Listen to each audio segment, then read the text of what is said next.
She thought I wouldn't know. She was wrong. My name is Tom Brandt, and 3 months ago I thought I had the perfect marriage. Shows you what 41 years of living can teach a man about being spectacularly wrong. I'm sitting in my Honda Civic at 2:47 a.m., watching my wife Clara stumble out of the Marriott downtown with her boss, Julian Drake. She's laughing at something he whispered in her ear, the same laugh she used to say for my terrible dad jokes. Julian's got his hand on the small of her back, guiding her toward his matte black BMW, like she's made of porcelain instead of lies. The thing about being an IT auditor is that you develop a nose for inconsistencies. When someone's expense reports don't add up, when their timestamps don't match their alibis, when their story changes every time they tell it. Clara's been setting off every alarm bell in my professional toolkit for weeks now. "Working late again, honey," she'd said tonight, kissing my cheek with lips that tasted like wine and guilt. "Big presentation tomorrow. Don't wait up." I didn't wait up. Instead, I drove downtown and parked across from her office building. The same building she'd supposedly been burning the midnight oil in. Funny how the lights were off on the 14th floor where Drake & Associates keeps their offices. My phone buzzes. A text from Oscar Martinez, my programmer buddy who's been helping me with what he calls Operation Cheating Wife. Oscar's got a conspiracy theory for everything, but when it comes to digital surveillance, the man's a artist. "Audio relay working perfectly. You getting this?" Enlarge the tiny earpiece Oscar rigged up for me. Clara's voice comes through crystal clear, slightly breathless. "God, Julian, that was incredible. I can't believe we're doing this." Jaw's response makes my stomach turn. Your husband's never going to figure it out. Guy's about as observant as a brick wall. I've heard enough. I start the Honda and pull out of the parking spot, following the BMW at a distance. Oscar taught me the basics of tailing someone without being spotted. Stay 3 cars back, never follow directly behind. Use other vehicles as cover. The BMW heads toward Oak Park, toward our neighborhood. My neighborhood. The place where I've been paying the mortgage for 8 years, while Clara climbs the corporate ladder at Drake & Associates. They stop 2 blocks from our house, in the parking lot of a 24-hour diner that's been closed for renovations since COVID. Julian ends the engine, but leaves the parking lights on. I pull behind a delivery truck and watch through my rearview mirror as they start going at it in the back seat like teenagers. My phone rings. Oscar again. "Tom, you there? The audio's getting weird. Lots of movement sounds." "Yeah, I'm here. And yeah, they're busy." "Man, I'm sorry. This has got to be ending you." The thing is, it's not ending me. Not the way you'd expect. I'm not crying or punching the steering wheel or having some kind of emotional breakdown. Instead, I'm calculating, planning. My brain's shifted into the same mode it goes into when I'm untangling a particularly complex financial fraud case. Clara thinks I'm predictable. She's told her friends I'm boring, that I never surprise her, that I'm the human equivalent of beige wallpaper. What she doesn't realize is that boring, predictable guys like me have one major advantage. Nobody sees us coming. I watch Julian's BMW rock gently in the parking lot and smile for the first time in weeks. "Oscar, remember that conversation we had about hypothetical revenge scenarios? The one where you said you'd never actually do anything crazy because you're too responsible?" "Yeah, that one." I changed my mind. Clara's humming in the shower. Actually humming. She hasn't hummed in our bathroom since Obama was president. But apparently a night of adultery has put a spring in her step. I'm making coffee and scrolling through her laptop, which she conveniently left open on the kitchen counter. Clara's always been careless with technology. She uses the same password for everything. Ambitious 2019, the year she got promoted to senior account executive. Her email's a goldmine of indiscretion. Messages to her best friend Lacey Patterson, detailing every sordid encounter with Julian. Messages to Julian himself, planning their next business trip to Milwaukee. And most interesting of all, a folder labeled Plan B that's password protected with something other than her usual combination. I hear the shower turn off upstairs. Quickly, I plug in the USB drive Oscar gave me, a little device that copies everything without leaving a trace. While it works, I start breakfast. "Morning, sweetheart," Clara says, bouncing into the kitchen in her silk robe. She looks radiant, glowing even, the kind of glow that comes from feeling desired by someone new and exciting. "Morning! You're up early for someone who worked so late." She doesn't even flinch. Adrenaline from the presentation. We absolutely nailed it. I'll bet you did. How's Julian handling the stress? He seemed pretty wound up at the company picnic last month. Oh, you know Julian. He's got his ways of releasing tension. The USB finishes copying. I pocket it while Clara pours herself coffee. "Tom, I've been thinking. Maybe we should take a vacation soon. Get away somewhere. Just the two of us." "That sounds nice. Where were you thinking?" "I don't know. Somewhere we've never been. Somewhere that might surprise you." She kisses my forehead and heads upstairs to get dressed. I wait until I hear her blow dryer, then call Oscar. "I've got her laptop contents. How soon can you crack a password-protected folder?" "I depends on the complexity. Bring it over after work. And Tom, I've got some news about that audio surveillance we set up." "Surrendered? Good news or bad news?" "Depends on your perspective.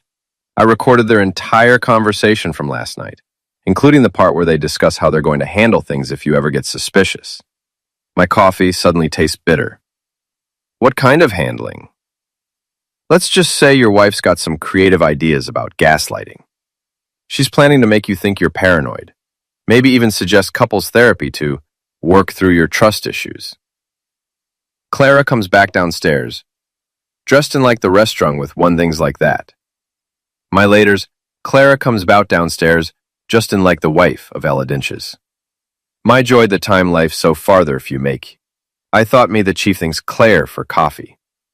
Let's just say your wife's renders back downstairs, dressed in her power suit. The navy blue one that costs more than my car payment. She's applied her makeup with extra care today, probably hoping to catch Julian's eye during their morning meeting. "I might be late again tonight," she says, checking her reflection in the hallway mirror. "We're celebrating landing the Morrison account." "The Morrison account?" Shipping, she freezes for just a second. "Did I say Morrison? I meant the Henderson account. God, I'm so scattered lately." There is no Henderson account. I know because I helped her prepare her year-end client review last December. Every account, every contact, every commission structure. Clara's good at her job, but she's terrible at lying. After she leaves, I call my boss, Ms. Patel, and tell her I need to take a personal day. Then I drive to Oscar's apartment. Oscar lives in what used to be a nice neighborhood before the college kids moved in. His place looks like a Radio Shack exploded in a computer lab. Cables everywhere, multiple monitors, and at least 6 different keyboards scattered across various surfaces. "Okay, let's see what we're working with," he says, plugging in my USB drive. While his programs run, Oscar shows me the audio equipment he's assembled. I've upgraded our setup. This little beauty can record from up to 50 feet away, and it automatically uploads to a cloud server, so we don't lose anything. Is this legal? Recordings conversations in public-owned car, which is where I place the transmitter?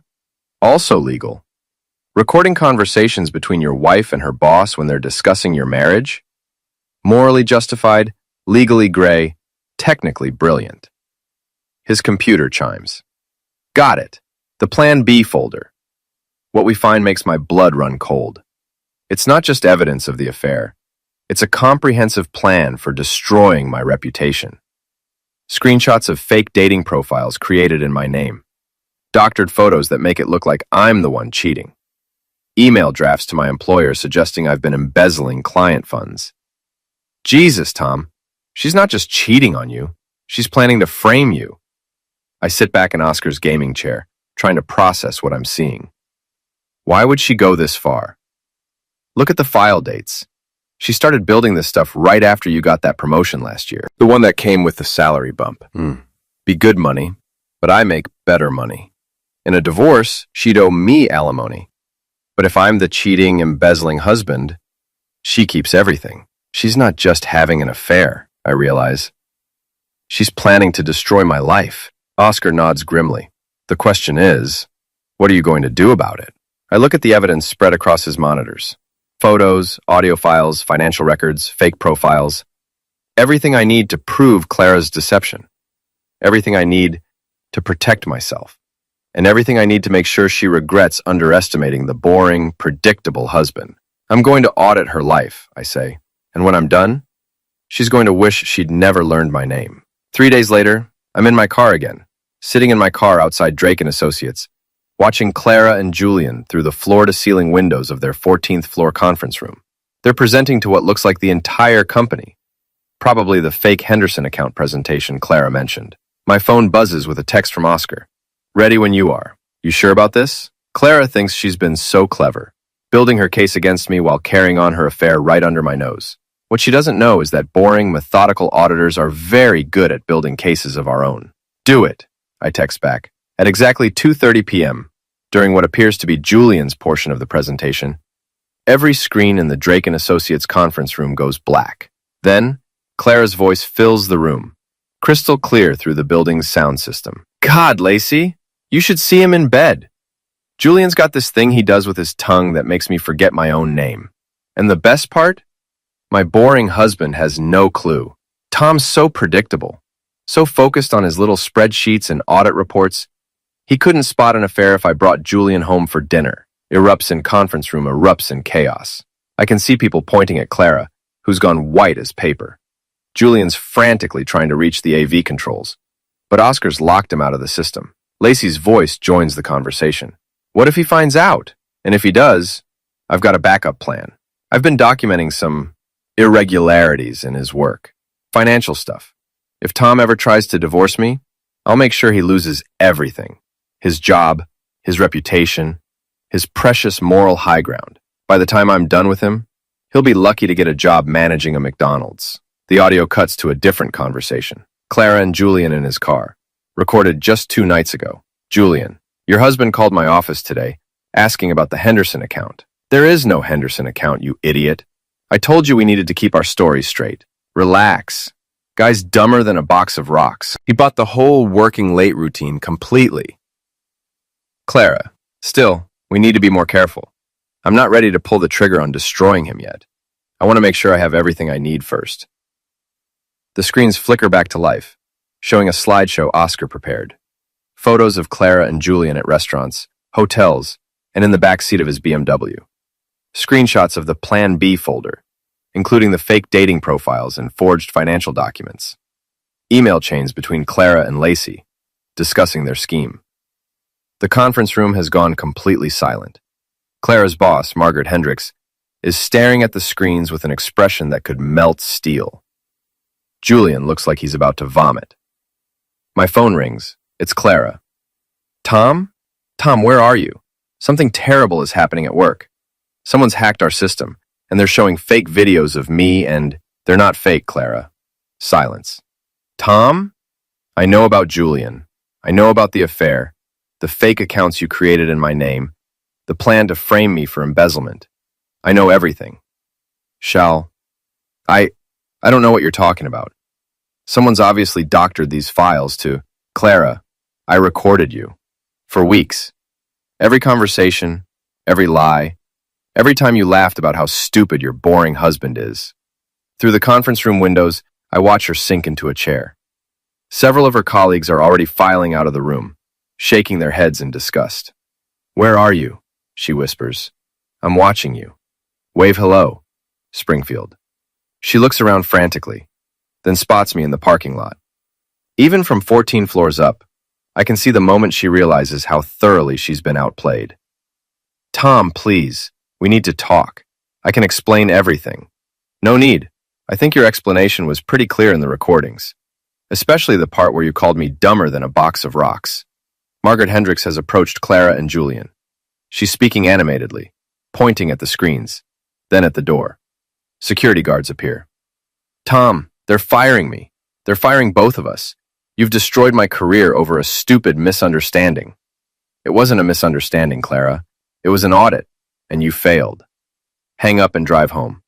By the time I get there, I've already received a call from my lawyer. Margaret Patel's cousin, as it turns out, and one of the city's most ruthless divorce attorneys. Tom, I've reviewed the evidence your friend Oscar sent over. This is the most airtight adultery case I've seen in 15 years. Your wife won't just lose the divorce. She'll be lucky to avoid fraud charges. Evening, Clara comes home to find me sitting at the kitchen table with a stack of papers. Divorce papers, I explained before she can ask. I'm keeping the house, the cars, and my retirement account. You're keeping your clothes and whatever dignity you have left, which isn't much. Shells takes down across from me, tears streaming down her face.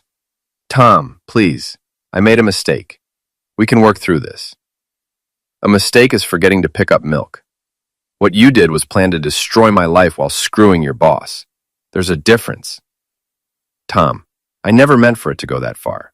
The fake accounts, the financial stuff, that was Julian's idea. He said it was just insurance, in case things got complicated. Manslaughter? Julian's idea. Clara, I have recordings of you bragging about how you were going to frame me. Your voice, your words, your plan. She breaks down completely then, sobbing into her hands. For a moment, I almost feel sorry for her. Almost. Sign the papers, Clara. It's over. Windshield. She signs. Then she packs a bag and leaves to stay with Lacey, whose husband apparently kicked her out after learning about her role in the scheme. I pour myself a glass of whiskey and sit on my back porch, looking out at the garden Clara spent so much time cultivating. Tomorrow, I'll start the process of rebuilding my life. Tonight, I'm going to enjoy the satisfaction of a job well done. My phone buzzes with a text from Oscar. Dude, you're trending on Twitter. Hashtag boring husband revenge. People are calling you a hero. Tight. I'm not a hero. I'm just an auditor who got tired of being audited by his own wife. But I'll take it.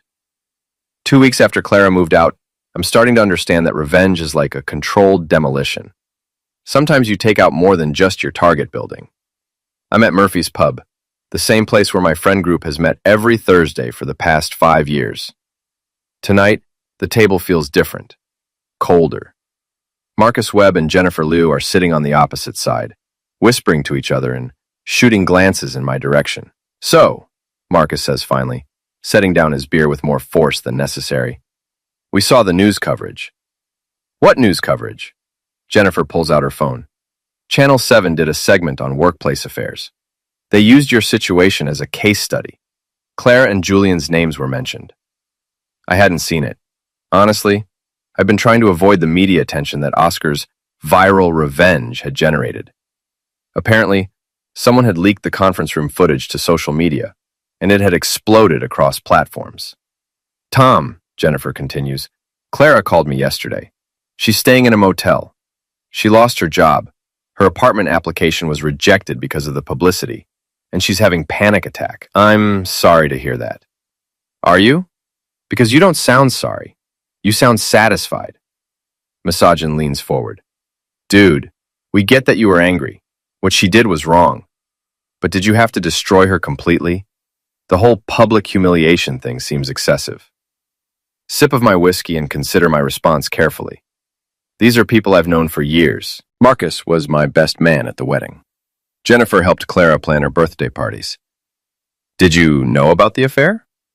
They exchanged glances. We suspected something, Jennifer admits. But it wasn't our place to... Did you know she was planning to frame me for embezzlement? What? I pull out my phone and show them screenshots from the Plan B folder. The fake financial documents, the forged emails, the dating profiles created in my name. She wasn't just cheating, guys. She was building a case to destroy my career and reputation.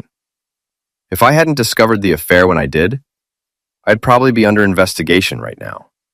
Marcus examines the documents, his expression changing. Jesus, Tom. I had no idea it was this elaborate. Neither did I, until I started digging. So no, I don't feel bad about exposing her.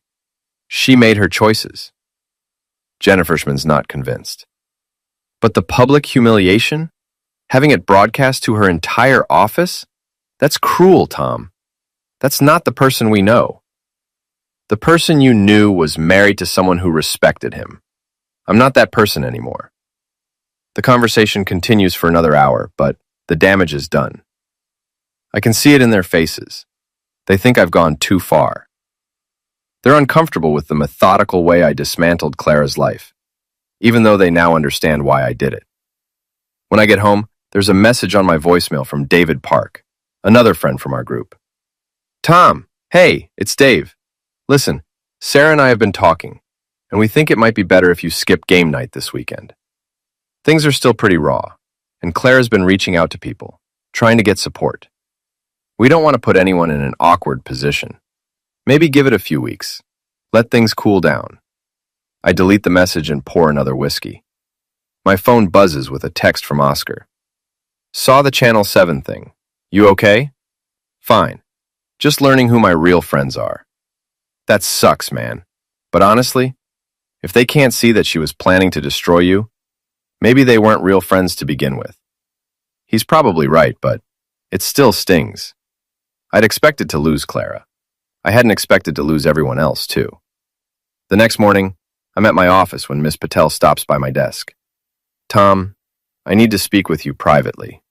Her office, she closes the door and sits across from me with a serious expression. I've received some calls about your situation. Apparently, some of our clients saw the news coverage and have concerns about having their audits handled by someone involved in such a public scandal. My stomach drops. Are you firing me?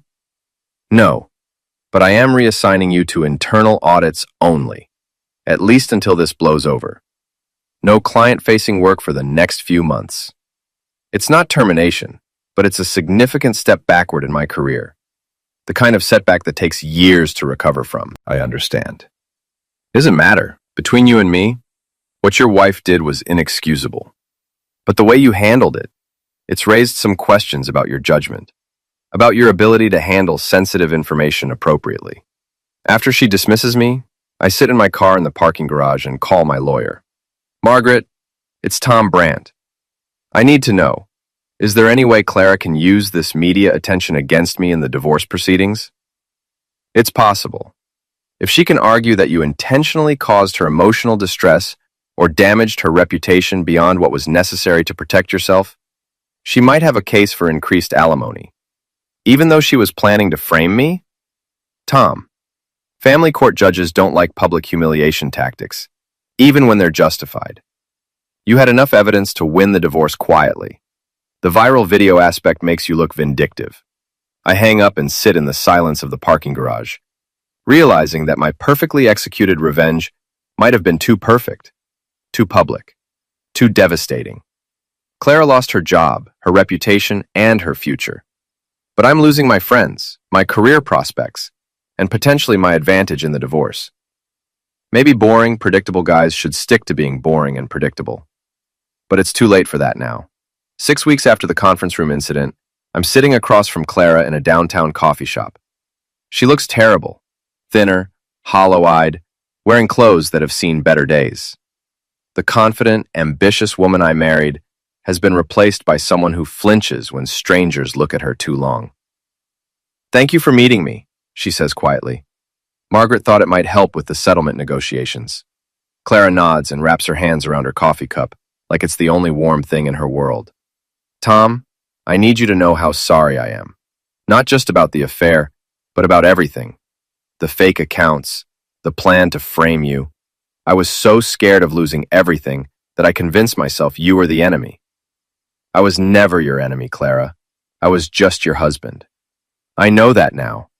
Julian, he convinced me that you were planning to leave me anyway, that you'd been talking to lawyers, that you were bored with our marriage and looking for an excuse to get out. Were you really that unhappy? Shedding for a long quiet for a long time. I was unhappy with myself. You were stable, reliable, successful. Everything I thought I wanted. But I felt like I was disappearing next to you. Like I was just Tom Brandt's wife instead of Clara Morrison, you know? I do know. I'd felt the same way sometimes. Like I was just Clara's boring husband. The affair made me feel alive again, she continues. Like I was interesting and desirable and worth taking risks for. It was stupid and selfish, but it was the first time in years I felt like myself. And the plan to frame me? That was pure panic. That was Karnst and Clear's just judgment to me. That was pure panic. And the affair of Lesting was to it. When I realized how deep I'd gotten with Julian, how much I had to lose if you found out, I wasn't thinking clearly. I convinced myself that you'd try to destroy me, so I had to protect myself first. By destroying me instead. And I'm so sorry. We sit in silence for a few minutes. Around us, the coffee shop buzzes with normal life. People meeting for dates, students studying, business meetings over lattes. Normal people living normal lives that haven't been blown apart by betrayal and revenge. Clara, I need to ask you something, and I need you to be honest. Okay. If I hadn't caught you, if your plan had worked, would you have gone through with it? Would you have actually tried to have me arrested for embezzlement? She looks down at her hands. I don't know. I want to say no, but honestly, I was so deep in the lies by then, I might have convinced myself it was necessary. At least she's being honest now. What happened with Julian? He fired me the day after the conference room thing, told me I was a liability, and that he couldn't be associated with someone so unstable.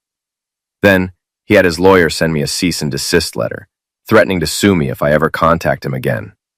He threw you under the bus. Completely. Turns out he's married with 2 kids. His wife filed for divorce the next week. He's trying to paint me as some kind of stalker who seduced him. I almost feel sorry for her. Almost. What are you going to do now? I don't know. I can't get hired anywhere in advertising. The stories followed me to every interview. I'm thinking about moving back to Portland, staying with my sister until I can figure something out. That's probably for the best. Relinquex Clara looks up at me with tears in her eyes. Tom, I know I don't have the right to ask this, but is there any way you could tone down the divorce demands? I'm not trying to take anything from you. I just need enough to start over somewhere else. I've been thinking about this for weeks. Margaret wants to pursue maximum damages, alimony, emotional distress, even potential criminal charges for the fake financial documents. She says we could leave Clara with nothing. But sitting here, looking at what's left of the woman I once loved, I realized that total destruction isn't what I wanted. I wanted justice. I wanted her to understand the consequences of her choices. I wanted her to know that boring, predictable Tom Brandt wasn't someone to be underestimated.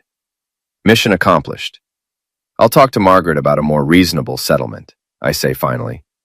Clara's relief is visible. Thank you. That's more than I deserve. Yes, it is. I am not to believe. I love themselves. I set you in so far for it. I still say for Margaret makes much consciousness. I think I said to me, I approach the book that kids work.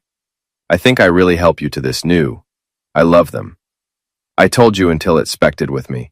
Our coffee in relative silence. As we're getting ready to leave, Clara stops me. Tom, for what it's worth, you're not boring. What you did, the way you investigated everything, planned the exposure, stayed 3 steps ahead of everyone.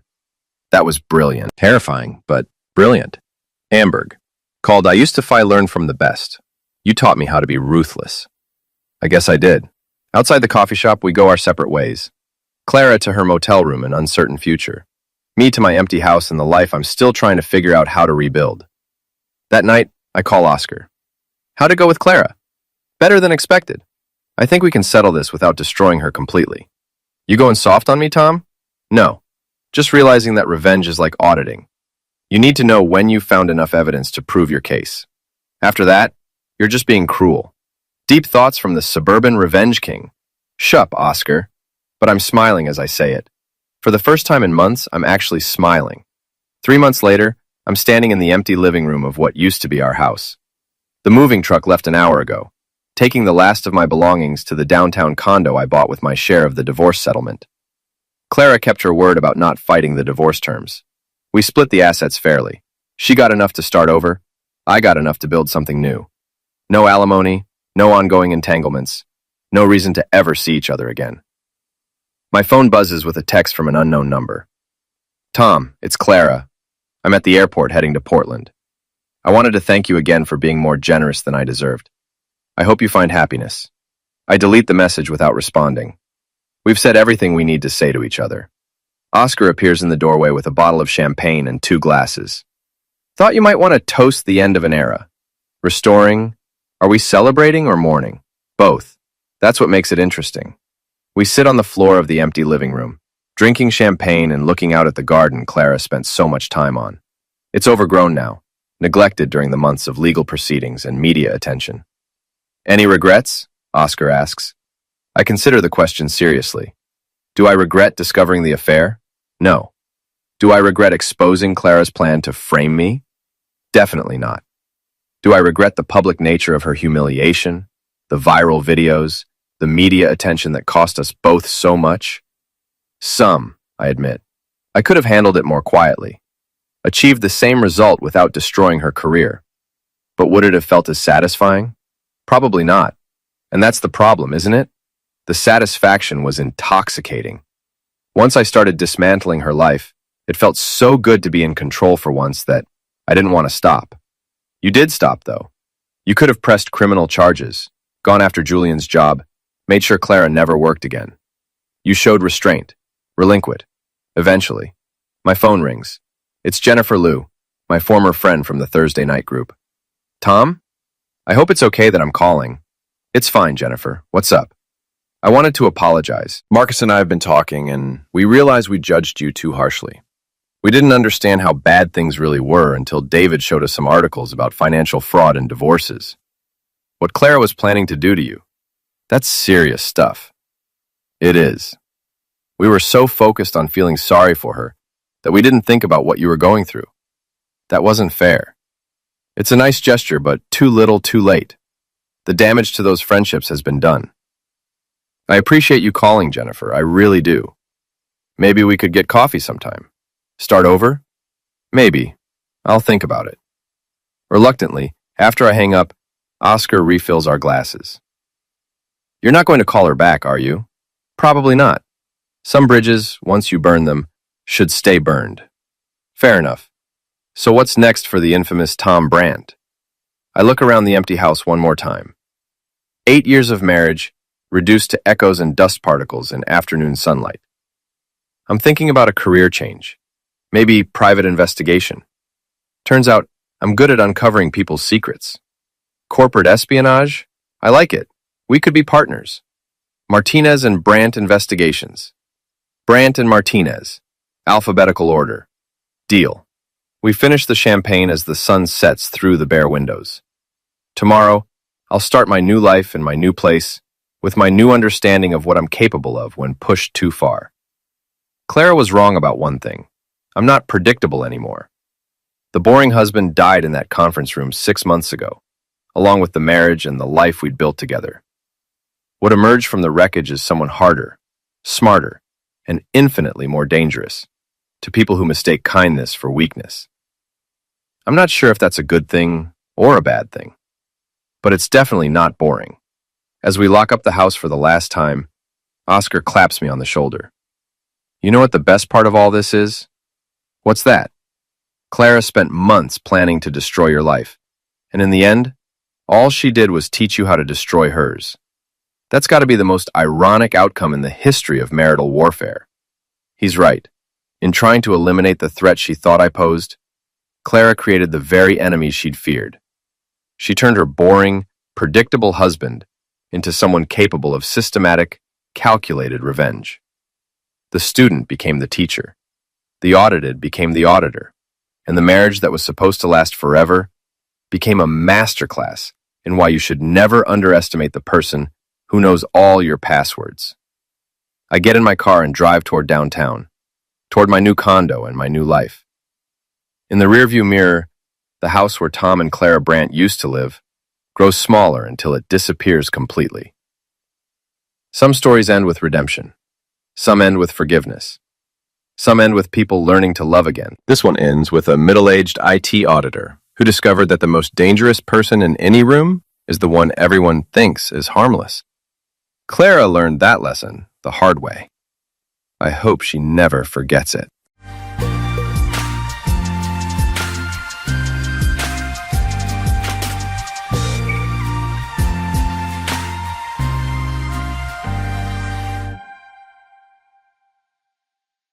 뭐 뭐 구찌도 쓰고 하던데.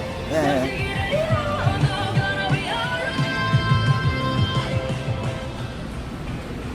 불가리가 제일 좋다고? 맞아, 불가리가 나쁘지 않은 것 같아.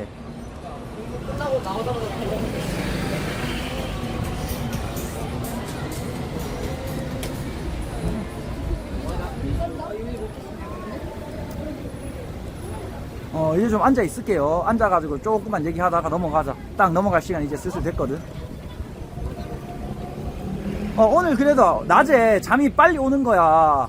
예, 그래가지고 낮에 잠 자가지고 좀 컨디션 괜찮아. 예, 하식스 먹을 정도는 아닌 것 같아. 그래서 커피로 그냥 땡 쳤어.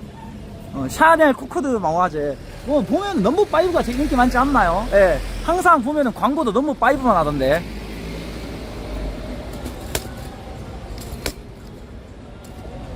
항상 보면 광고도 넘버 5만 해.